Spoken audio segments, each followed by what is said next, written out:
Hey, today I'm talking to Helen Hill. Hi, Helen. Hello, hi. Thank It's you good to for be here. coming. Thank you. Uh, as an introduction, what I'm going to do is I'm actually going to read your LinkedIn headline Yeah.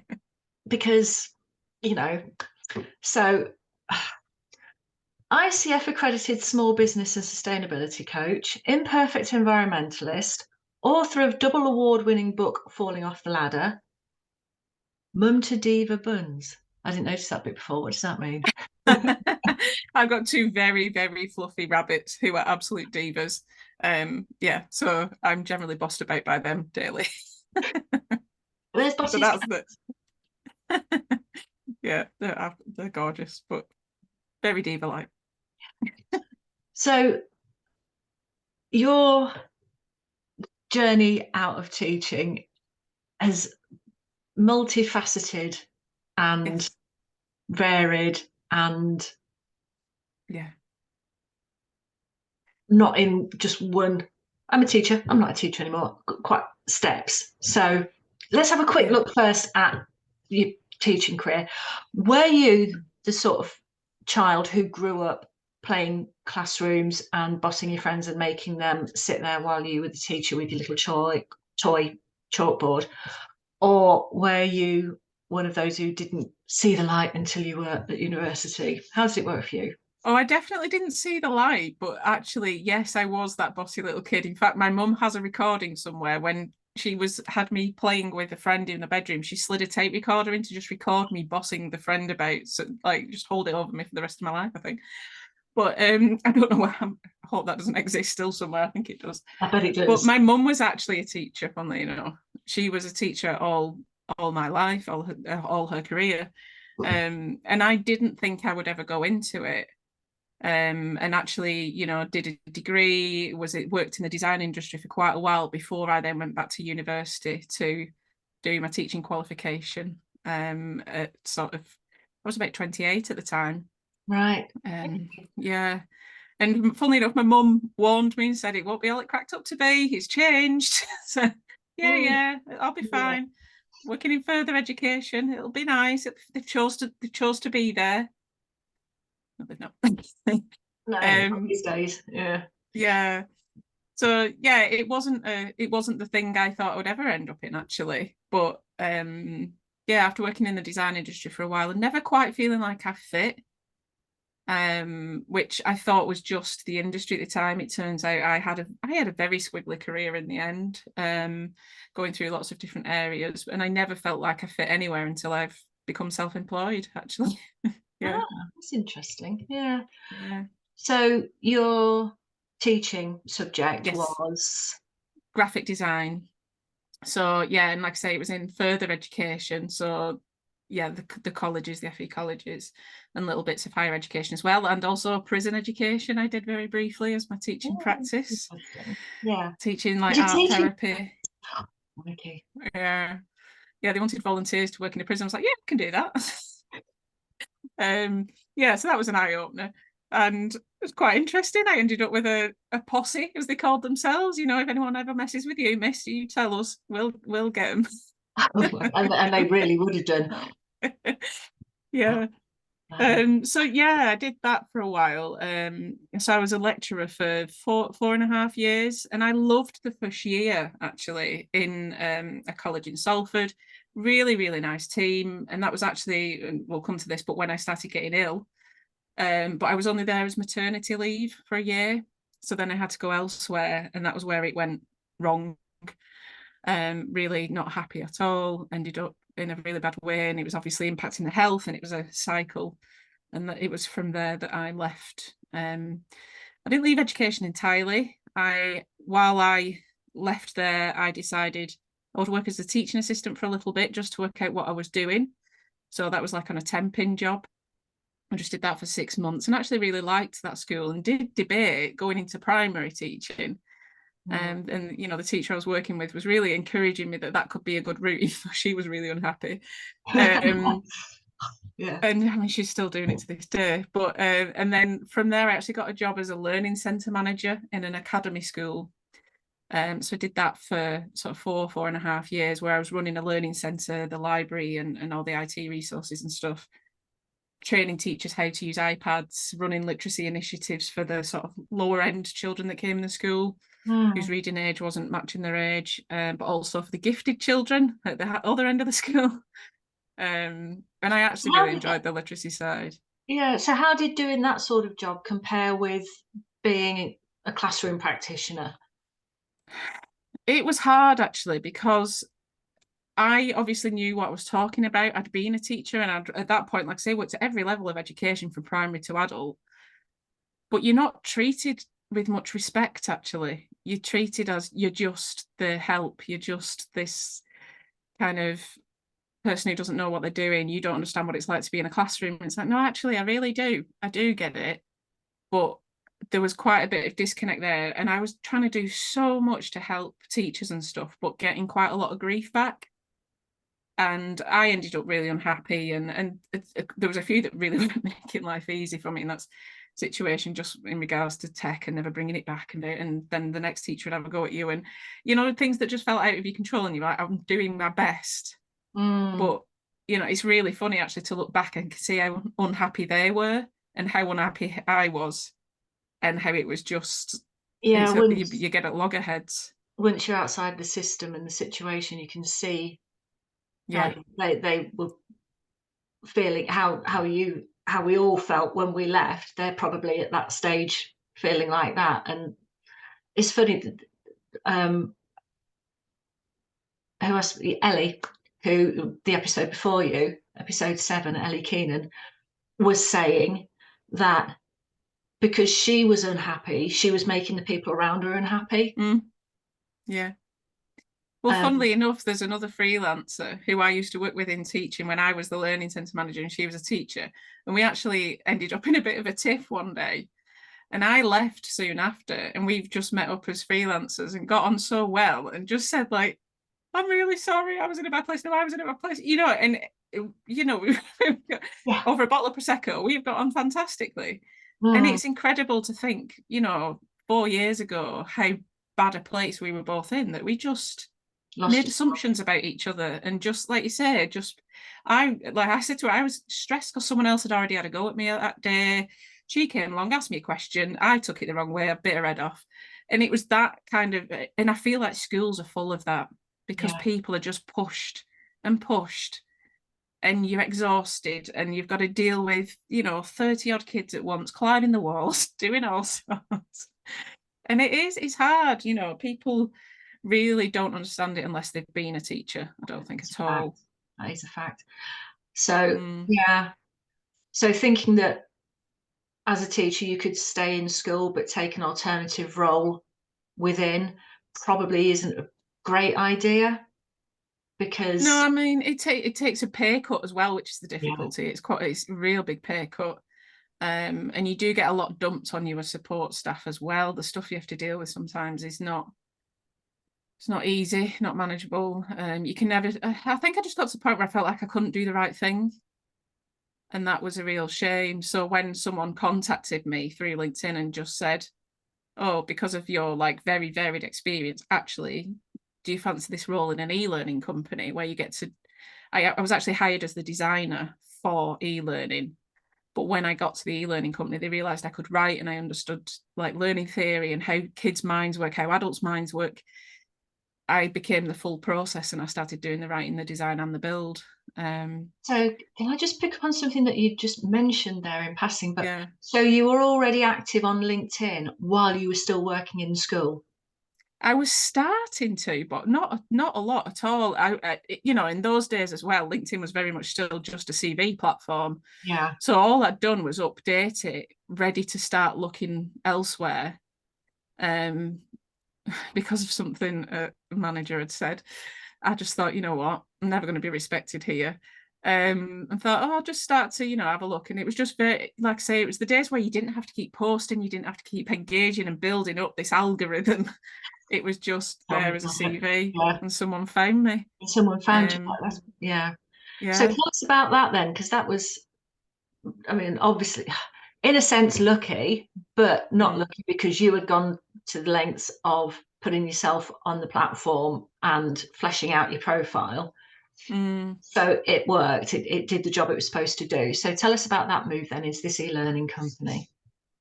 Yeah, like I say, it was an unusual one because I started in one job and it very quickly changed, which was great because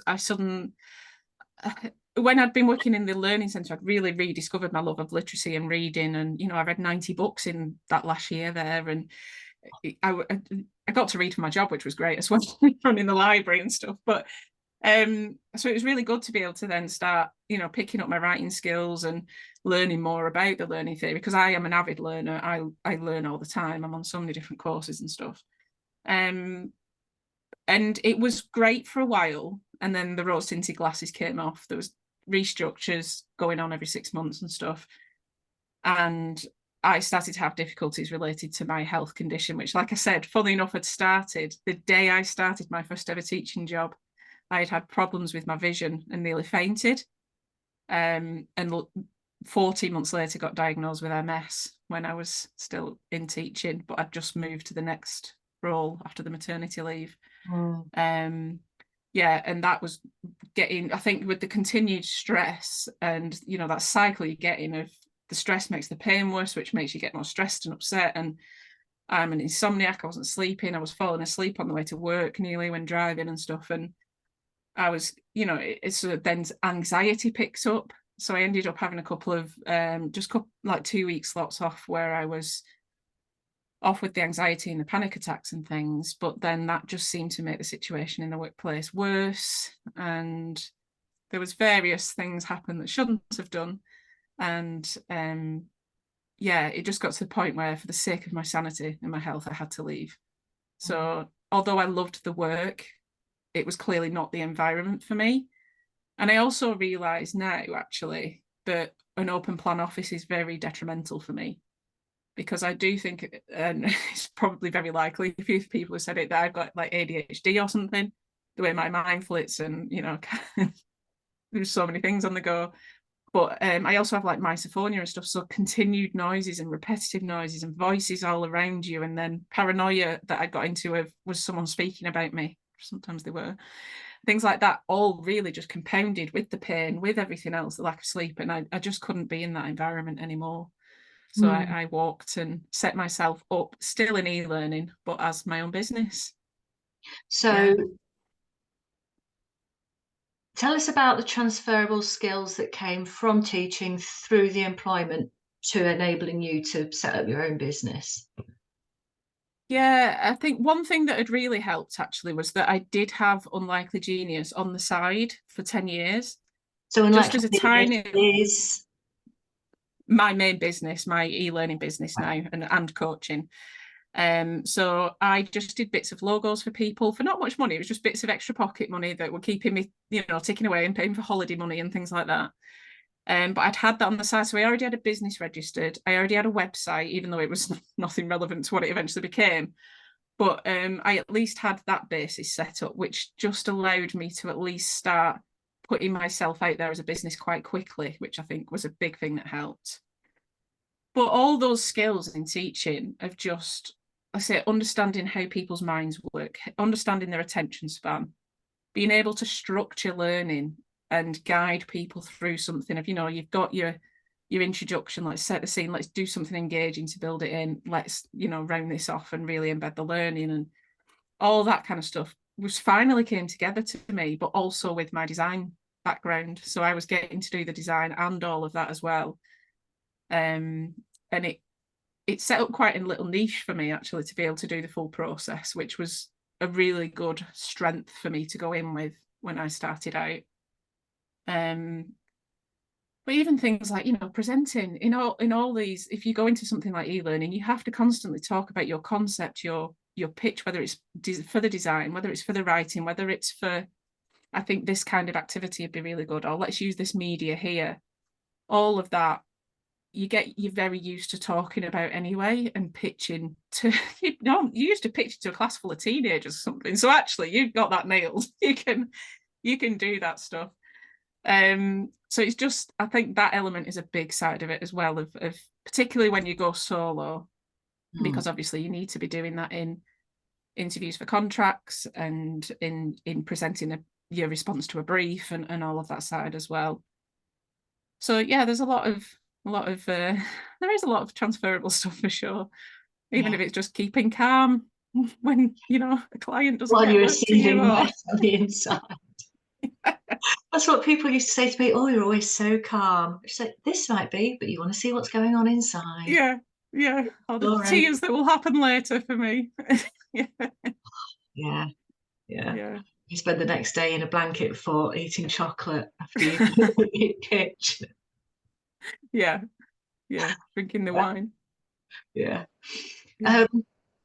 So how long would you say it was from leaving the job, the e-learning job, to you feeling that your business was going to be sustainable and you weren't going to have to go and do supply? Which is, I think that's everybody's fear, isn't it? If I try this, it doesn't work, I'm going to have to do supply. Yeah. So yeah, that's an interesting question actually, because I was, and I know I was very lucky with this, that when I handed in my notice, 2 days later, I had an email from someone saying, are you interested in this contract working as a content designer, which is slightly different. So it was for like services within HMRC. I was actually working on the export service after Brexit. I still don't think it's live and sorted. But it was all about, writing into plain language and that side. So that's a really good industry for like English teachers and stuff quite often go into content design. So someone had contacted me saying, oh, would you be interested in this? And I was like, well, yeah, I'll throw my name in. And I actually got the job on the spot at the end of the interview and quickly had to learn what content design even was, because it's a very new kind of area, really, a new specialism. And that was actually, I was actually only taken on for 3 months initially, but it got extended and I was there 10 months in the end. And I was really relieved for that, because it was, for a start, it was a stepping stone of, I still had to go in an office every day, but at least I was self-employed in that office with a whole load of contractors. We were all contractors on that floor. I learned a lot from them on how to set up your business. I've nicked someone's financial advisor. I've done, they were giving me great advice all the time. And also it was just that recuperation time for me to pick myself up, because I was so broken and had no confidence. And to be honest, being thrown into this group with these really kind of high-powered, confident men really made me pick myself up quite quickly. And they were great. They were very nurturing, actually, but it was quite an intimidating atmosphere. So I was very lucky that first contract was a good, big, lengthy one. And it quickly established that, yes, I can make a success of this, because I was getting paid a phenomenal rate. Honestly, in the interview, when they said, oh, well, this amount be all right per day. And in my head, I was working it out going, yeah. Thinking, because I'm not great with maths, I was thinking I must be doing something wrong here if I can get paid that in a month. And sure enough, it was anyway. But it is just, it's very much about being open to opportunities for me. And if I had said no to that because I thought, oh, I've never really heard of that industry, I'm not sure if that's right for me, I would have missed something significant there. And it actually set me off down a route which has taught me so much about writing and how to write in plain English and really write for everybody, not just, people who want everything in jargon and stuff. So that was 10 months that it took me to kind of go through that, do that contract, and then feel, what, I can do this alone. I can go and actually pursue the e-learning projects or more content. I was lucky that I ended up with 2 fields then. So it's one of the, it's difficult to answer how long it was, because I don't know at what specific point my brain went, oh, I could do this for a living. But there was a point in that contract somewhere where I thought, yeah, this will do. This is all right. I like this working for myself. I like having the autonomy, being able to say to someone, you know what, I'm going to work from home today because I feel rubbish. I woke up with an anxiety attack or whatever it might be. And that control and taking that back was huge for me. And that happened somewhere in that project, probably, I'd say about halfway, about 4 or 5 months. Yeah. So you developed the e-learning first. When did the business coaching come in? And what did you Last year. do to be able to call yourself a business coach? Because I mean, we both know that you go on LinkedIn and there's, people calling themselves business coaches, lifestyle coaches, this coach, that coach. It's unregulated. Anybody can call themselves a coach. But to do it properly, Yep. Somebody was asking the other day, would you expect me to have a qualification if you were going to use me as your coach? And I said, it's not necessarily that you've got the qualification, it's that I know you'll have done some training. Yeah. So Yeah. how did that Yeah, work? it was, again, that was because of leaving doors open, actually, because when I had done my first contract in HMRC and then was getting this flurry of e-learning working back to back, I actually wrote the book Falling Off the Ladder. So that was about how I'd managed to pick myself up from employment and from teaching and turn it into a really well-established business within a year, and was getting regular work, and it's never stopped, to be honest. And so the book is about helping you thrive as well, and just really look at how you can. It's split into three phases of like, right, deal with the what's happened, right, how are you feeling right now? And it could be that absolute jubilation of like, oh my god, I'm doing this, I'm going out on my own. Or it could be the utter fear. You'll probably roller coaster through the two.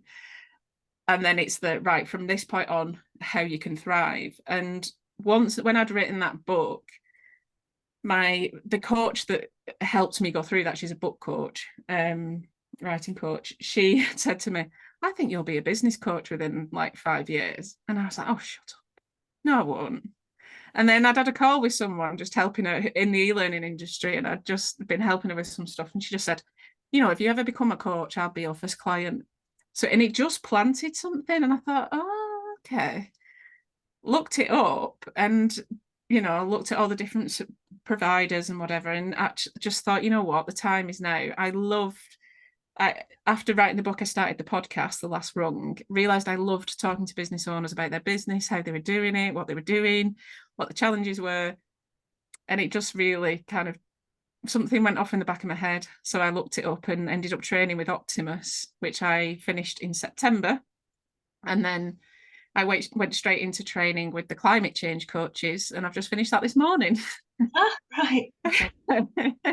So we'll put Yeah. the link for the Amazon link for your book in the show notes, and the link for your podcast in the show notes, and your website. Yes. Will be in the show notes so that people know where to find you and how to get hold of your book, which will help them if they want to go for events. Because it is scary if you don't. I mean, you'll have found when you've been in the public sector for so long, you have no idea how to set up a business. No. My dad had been self-employed, so I had a bit of idea from what I could remember when he did that when I was 16, so, but yeah. What advice would you give to somebody who is at their wit's end thinking, I can't do this for another year, or is currently off ill with anxiety, panic attacks, as so many of us have been? What advice would you give them from the lessons that you've learned along the way? I think definitely setting a plan and thinking how you can do it gently, because that was the best thing I did, of just going into that contract where I thought, I'm not even sure this is right, but it will give me the headspace, it will give me time, and it will give me some security. And if you can even, whether you do go into something like temping in a totally different industry, you don't have to do supply teaching. There's loads of different temping jobs out there, but something that will just give you some time to pick yourself up first and get yourself back on an even keel and establish, right, what is it I loved doing? What was it about teaching that I did love? Because there will be something, whether it was, Always, yeah. and the one thing I do miss is the kids, and that connection there. How could you get that back in your job then? How could you get that in your freelance life? And, there are so many amazing freelancers out there who have helped me with everything from setting up the business to picking me up when I had grief last year, when, I lost my dad and my grandma, and they picked stuff up for me, including some of my work. And get yourself those support communities and talk to them and really engage with them, because they are your lifeline when you go freelance. They are there. They're amazing. And they will provide a lot of support. And even just like, I've got an accountability group, and even some days we just log in and go, you know, I can't deal with this today. And, you know, straight away someone will respond and be like, right, what's wrong? Right, how can we fix this? And they don't have to do that, but they do, because it's all reciprocal as well. And someone always understands how you feel. Yeah. Definitely. Working for Yeah. yourself doesn't mean that you have to be by yourself, does it? Oh, far from it. Like I said at the beginning, I never felt like I belonged until I ended up in this world. Mm, And a lot of other business owners are now people I class as friends. They are people I meet up with, that I have been away with on weekends, that I do co-working days with. They are a lot of people who have been in the same boat and get it. yeah. So don't be afraid to be vulnerable and talk about it. Yeah, it's, you know, not every day is unicorns and rainbows, but the rewards and the stuff you can get back from self-employment is massive, I find, particularly around health issues. Just having that space, like my little So, office that I've cultivated for myself. It's my yeah, I like haven. that. I like that. So Yeah. you mentioned about your MS before. Yeah. How did, when you were teaching and in the job, how did that progress? Did it have a really significant effect on your ability to do your job, on your being able to be in work? You know, It didn't, yeah, it's a hard one really, because it didn't have an ability on me actually doing the job, but the job was impacting it. So, you know, just from being on your feet all day, because I also have degenerative disc disease, I would be in the most significant pain. And it does distract you and stuff. But I, you know, I'm someone that will never let my standards slip. I will give, give, give. mm, And it was it was really hard, because it is an invisible illness that people think you're okay. They don't see that, you know, you might be really struggling. And that lack of understanding has definitely been a driver in a lot of the issues. And, you know, even getting time off for hospital appointments. I once went to HR and said, oh, I need time off this hospital appointment on Wednesday, because the MS clinics were only on a Wednesday afternoon. yeah. She said, well, you'll have to wait and rearrange it for half term. That's not the way it works with health. I can't just guarantee that I will get an appointment in that week for a start, or that the problem would be evident then. The evidence is now. I'm going blind in my eye. And you just get told, no, you can't go. Because, you know, and it just absolutely amazes me. And so that obviously then impacted my stress, my health, because I couldn't go to these appointments. And you know, even when I was in employment rather than teaching, I ended up with a lot of appointments because I was having therapy, physio, hospital. I'd been in a car crash and ended up having what do you call it, with the needles, you Okay. know. And Mm, but you have to then earn it back. And when you are someone that already suffers from fatigue because of the MS and because of insomnia and because your back pain never lets you sleep, working then extra hours is just then making the situation worse, making you more receptive to the pain. And it is that dangerous cycle. And that was ultimately what pushed me out of employment altogether.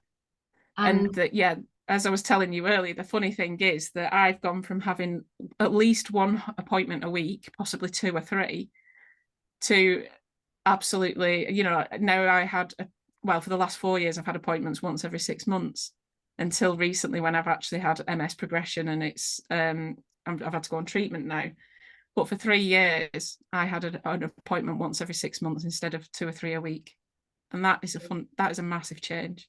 so do you think it would be fair and accurate to say that even though you have a chronic health condition, your health overall improved massively Massive. once you left teaching? Massively. I think the activity now, I think, is due to the grief and due to overworking myself quite a bit and stuff. And Mm, just because of age, and you know, I'm 40 next week after, whenever it is. So, you know, things do decline at certain points as well, and more activity can appear. But I'm still not bad by the standards of someone with MS. yeah. I still weightlift, I still, you know, do lots of silly things. Um, and but it is working for myself that has given me the balance to be able to do that. Even just having a standing desk has massively changed things for me. That was a game changer. Yeah. Yeah. So So win-win would be yeah, precedent yeah, then. Yeah. yeah. It is. It's a huge difference to not feel like, you know, you have to constantly be going, because that's an emotional drain as well, going from appointment to appointment, never getting answers, Mm. getting back, getting grief off people because you've been absent for a couple of hours, right? You've got to earn this back. It's all an emotional drain as well as the physical, the mental and stuff. So there's quite a few freelancers in my world who have got chronic health conditions because the workplace just did not work for them, and they've had to go solo. Mm. Yeah, it's a shame. Right. But the positivity is that, like I say, it improved massively, and others do understand. Yeah, yeah. Yeah. It's been so interesting talking to you, Helen, and Yeah. hearing your story. It's a bit different to any that we've heard so Yeah. far. Um, Yeah. I think what I take from it that is different to others is leaving teaching doesn't necessarily mean that you have got a really clear map of where you're going, Mm. that it doesn't mean that you have to go into self-employment. You can go into another job. Mm. Unfortunately, yours didn't work out, but if it had done, Oh if the yeah. environment, you'd have been happy to stay there because you were enjoying what Mm. you're doing, that was working, but it was just the environment wasn't right. Mm. Um, but it's okay to try something. And if that's not working for you, you don't have to go back into teaching, or you can move on to the next thing. It's all stepping stones and it's all moving Mm. forwards. You never have to go back. You can always move Mm. forwards, I Yeah, think. and as I think I've you've said to shown quite a that. few people recently, like at the end of the day, there's jobs exist now that didn't exist 10 years ago that we didn't even know were an option, and e-learning's one of them. I hadn't Yes. even heard of an instructional designer until I was one. And then, you know, you suddenly think, oh, I like this. And, or even, you know, that you can then see within the company, oh, actually, maybe I'll become a bid writer, or I'll become this. And Yeah. people would move departments a lot.